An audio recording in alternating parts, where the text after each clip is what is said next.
খড়দহে গৃহবধূর উপর অ্যাসিড হামলা প্রতিবেশী ভাড়াটিয়া যুবকের।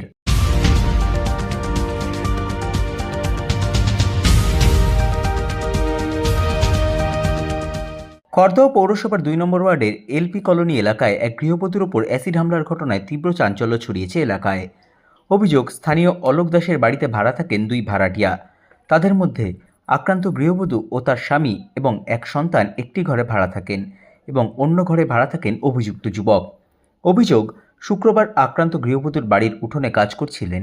সেই সময় আচমকাই পাশের ঘরের ভাড়াটিয়া যুবক ওই গৃহবধূর পেছন থেকে তার মাথায় ও মুখে অ্যাসিড ঢেলে দেয়। গৃহবধূকে ব্যারাকপুর ডাক্তার বিএন বসু মহকুমা হাসপাতালে নিয়ে যাওয়া হয়। রওড়া থানায় ঘটনা নিয়ে লিখিত অভিযোগ দায়ের করেছেন আক্রান্ত গৃহবধূর স্বামী। অভিযোগের ভিত্তিতে পুলিশ অভিযুক্ত প্রতিবেশী যুবককে আটক করেছে।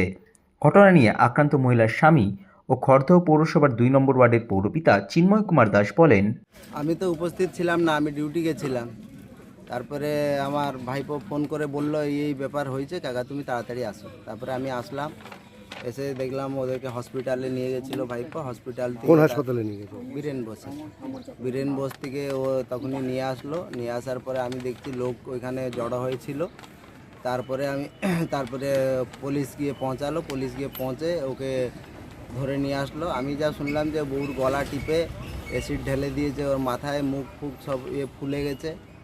এটা কেন ঘটলো দাদা এই ঘটনা? ওইটা আমি দাদা বলতে পারবো না। আগেও আমাদের ওদের সঙ্গে কোনোদিন ঝগড়া হয়নি কি কিছু হয়নি, আমি ওইটা বলতে পারবো।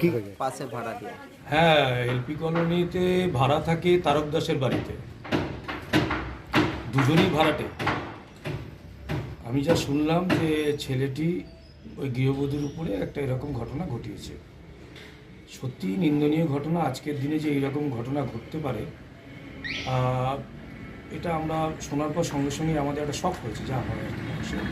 তবে আমি সঙ্গে সঙ্গে প্রশাসনকে খবর দিই এবং রওড়া থানা যেভাবে সঙ্গে সঙ্গে সেই ওই যিনি ঘটনাটা ঘটিয়েছে তাকে আটক করেছে এবং তার বিরুদ্ধে যা যা আইনগত ব্যবস্থা নেওয়া দরকার সবটাই কঠোরতম শাস্তি তাকে পেতে হবে। খড়দার মতো জায়গায় এরকম ঘটনাটা মানে না, আসলে আপনারা দুটো জিনিস বলবেন যে খড়দার মতো জায়গা বলে প্রথম কথা এরা ভাড়াটে, দ্বিতীয় কথা হচ্ছে ভাড়াটা থাকতেই পারে, ভাড়াটা থাকার কারো অপরাধ নয়।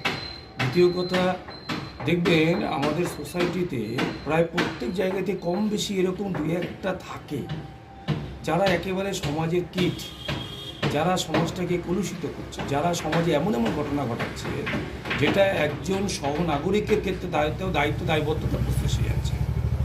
সমাজের যত সহনাগরিক আছে তার বেশিরভাগটাই ভালো। প্রায় প্রত্যেকটা জায়গাতেই কম বেশি দেখবেন দুই একজন এরকম থেকে যাচ্ছে যারা এই ধরনের দু একটা ঘটনা ঘটিয়ে ফেলছে, যেটা সমাজে খুবই নিন্দনীয় উদাহরণ হিসাবে হয়ে যাচ্ছে। তবে পুলিশ প্রশাসন দ্রুততার সাথে ব্যবস্থা নিচ্ছে এবং আইনগতভাবে যা যা সাজা পাওয়া দরকার, আমি কথা বলেছি, সব রকম সাজাই তাকে পেতে হবে।